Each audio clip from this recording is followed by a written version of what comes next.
notre outil du jour, le bilan de satisfaction. C'est la base de la base, au fond, d'une démarche de où en suis-je aujourd'hui. C'est un guideline, c'est un moment pour soi, avec soi, entre vous et vous, pour mettre le doigt sur les points clés qui actuellement vous dérangent, comme les points forts, magnifiques qui vous satisfont. Et ça, c'est la première roue qui contribue à cette analyse de situation de satisfaction pour vous projeter dans une roue de l'état idéal qui contient les degrés de priorité de changement. C'est en partant de l'analyse de la satisfaction de votre vie privée et votre vie professionnelle que vous allez pouvoir travailler les priorités du changement pour aller vers un état idéal. Donc, ce que vous pouvez rajouter déjà sur ces roues, c'est un petit cercle dans le cercle, ici, qui va vous amener la précision du degré de satisfaction, parce que vous allez colorier le degré de satisfaction de chacun de ces petits quartiers pour véritablement aller vous chercher dans la précision de ce degré. Je suis satisfaite à 10%, 30%, 80%, 100%. Vous voyez? D'où la distinction de ces degrés de pourcentage pour chacun des quartiers de la roue. Et quand on est dans la roue projective, c'est parce que ce sont exactement les mêmes roues, n'est-ce pas?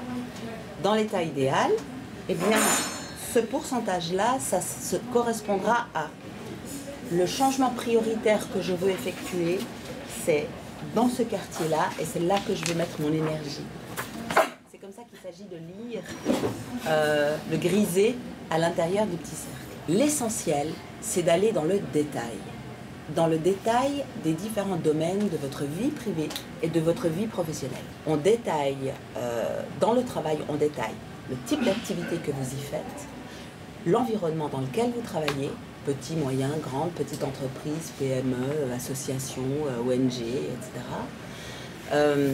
L'environnement professionnel, relations professionnelles, les relations avec les autres êtres humains dans le travail, que ce soit chef, collègue, collaborateur, fournisseur, client, partenaire, ça va très loin et on appelle ça le domaine des relations professionnelles. Et au travers de cet exercice, au fond, l'objectif est de faire la part des choses et de bien distinguer les problèmes pour pouvoir les traiter correctement et puis au fond aussi se rassurer qu'il y a des choses qui vont très bien, qui se sont très bien passées et de mettre vraiment le doigt sur les difficultés, les dysfonctionnements. C'est pour ça que cet exercice est absolument incontournable. Alors, vous avez vu qu'on a la même roue pour la vie privée et la vie professionnelle, qu'ils se touchent, tous ces domaines se touchent, sont reliés ensemble parce que il n'y a pas d'activité professionnelle qui puisse être complètement sortie de sa vie privée. On est actuellement dans le principe du work-life balance, c'est un mot que vous avez entendu parler, dont vous avez entendu parler, qu'on va traiter aussi dans le cadre de cette conférence. C'est toute cette notion de l'équilibre vie privée, vie professionnelle. Et la réflexion mérite d'être menée ensemble, de A à Z, avec les deux parties. Il serait faux de dire ça touche ma vie privée, on n'en parle pas du tout, ça ne concerne rien. Non, il y a forcément des interférences. Il n'y a pas un domaine plus important que l'autre. Donc, vigilance, prudence, observation, auto-observation, et puis authenticité. Restez, plus vous serez authentique avec l'exercice de cette roue, où vous irez vous chercher dans le détail profond, plus vous aurez la possibilité d'atteindre votre job idéal, c'est clair. Qu'est-ce que ça suscite en vous comme réflexion, ces roues? Comment, a priori, avec ce que je vous ai dit, qu'est-ce que vous avez envie de nous dire? Je trouve que c'est extrêmement intéressant. Ça vous donne envie de faire? Ouais, oui. C'est exactement, je vois en image ce que je me disais, que tout est lié, que justement, des fois, on a tendance à voir le professionnel comme que ça, alors qu'en fait, c'est tellement interconnecté. Ouais, ça me donne vraiment envie. Il est important de commencer déjà pour mobiliser votre énergie et puis ensuite vous verrez, vous aurez envie d'aller de l'avant. Si vous avez commencé 2 quartiers, que vous avez tout posé, posez-vous la question. C'est ce qu'on appelle les résistances, les freins. Il y a un truc là-dedans qui vous dérange. Vous ne voulez pas rentrer, vous ne voulez pas donner du temps, la priorité à réfléchir à ça, parce qu'il y a quelque chose de plus important qui vous ennuie. Et puis après, quand vous clarifiez une pièce du puzzle, bla bla bla bla, il y a tout qui s'aligne. Vous voyez? Tout s'aligne. Donc là, par exemple, moi je reste un peu couette. Moi, ce que j'entends dans mon discours, c'est que moi j'ai une absence d'ambition. Pardon? Une absence d'ambition. Je ne suis pas ambitieuse. Qu'est-ce que l'ambition pour vous? L'ambition, c'est plus. Faire plus, bon, par rapport aux professionnels. Et moi, je suis souvent confrontée à ça par rapport à des échanges avec d'autres femmes qui, elles, j'ai un certain nombre d'amis, enfin, elles ont toutes fait des études universitaires, moi aussi.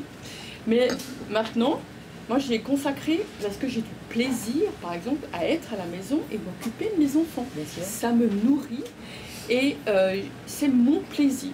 Quand je vois ça, je me suis dit, mais je suis out. Je suis... comment je vais pouvoir m'intégrer dans cette nouvelle société professionnelle? Parce que je suis tellement loin de ça. Vous représentez au travers de votre remarque toutes les personnes qui ont arrêté de travailler pendant un certain nombre d'années et qui souhaitent, si je vous comprends bien, se remettre dans une activité professionnelle. C'est un outil qui va exactement aussi dans ce sens-là, bien évidemment. Je voudrais peut-être juste revenir sur le mot ambition. Est-ce qu'on peut mettre carrière aussi dans le mot ambition? Carrière, ambition, c'est des mots qui vont souvent ensemble. Quelle est votre définition de ces deux mots au fond, ces deux concepts? Oui. En tout cas, si le travail, c'est d'arriver au plus haut poste, si c'est d'avoir le plus d'argent possible, c'est vrai que c'est pas quelque chose qui m'attire. Je cherche aussi un travail qui me permette simplement de mettre en avant mes talents et puis de me faire plaisir. Voilà. Tout en satisfaisant des besoins des autres, bien sûr. Dans la société en général, c'est assimilé à cette recherche absolue de la réussite, reconnaissance, pouvoir, etc. Et puis face à ça, les femmes ont toujours un pas en arrière. C'est comme si on n'osait pas dire qu'on était ambitieuse parce que ça ne correspond pas à nos valeurs. Mais pour moi, l'ambition, c'est désir et objectif. C'est-à-dire que d'avoir un travail où j'ai du plaisir, par exemple, c'est une ambition. C'est-à-dire que j'ai envie de ça, donc c'est une ambition à moi personnelle. Prioritairement, chez la femme, je pense que l'ambition, elle est surtout placée au niveau de l'être. C'est ça qui fait la grosse différence, quand même, non? C'est-à-dire justement des réussites qui sont des réussites relationnelles, qui sont des réussites avec nos enfants. Dans le milieu professionnel, c'est pareil aussi, je pense. C'est quand même aussi de vivre dans une ambiance de travail qui est équilibrée de ça. Donc ça se passe au niveau de l'être, alors que chez l'homme, ça peut être beaucoup au niveau du faire ou de l'avoir. Et on est très différents pour ça. Je nous encourage à revenir sur ces définitions. On le fera tout au long des cafés emploi, c'est sûr et certain. C'est tellement important de savoir qu'est-ce qu'on met derrière ces mots. C'est pas parce qu'on met un mot-clé que c'est pour se débarrasser de la définition, non. C'est parce qu'on y a réfléchi et on sait à quoi ça correspond. Je suis pour la valorisation du travail des femmes à la maison. Vous avez entretenu une famille, vous l'avez nourrie, vous l'avez fait grandir, vous y avez contribué. Vous pouvez utiliser ces différents quartiers aussi pour valoriser ce type d'activité. Vous pouvez aussi vous reprojeter dans le dernier travail que vous avez fait, juste pour vous resituer comment c'était, dernier job. Ça peut être propulseur ou bien élément de réflexion aussi, de où vous vous êtes arrêté la dernière fois que vous avez travaillé. C'est ça qui est fondamental, c'est mobiliser votre énergie. Et la mobilisation de l'énergie ne peut se faire que face à un objectif précis. Dans le monde de l'entreprise, on le sait, puisqu'on fixe des délais partout. Et bien pourquoi on ne se fixerait pas des délais aussi dans sa vie privée et dans sa réflexion privée, personnelle? Vous trouvez personnellement très riche grâce à vos réflexions. Il y a toujours des nouvelles choses, toujours des nouvelles remarques. Dieu sait si je tourne ce thème depuis très longtemps, mais j'entends toujours des nouvelles réactions, donc c'est vraiment intéressant. Je vous donne très volontiers rendez-vous au prochain café et aux différentes animations que nous organisons. Vous pouvez bien évidemment continuer toutes ces réflexions autour de la table si le cœur vous en dit. Et puis à bientôt.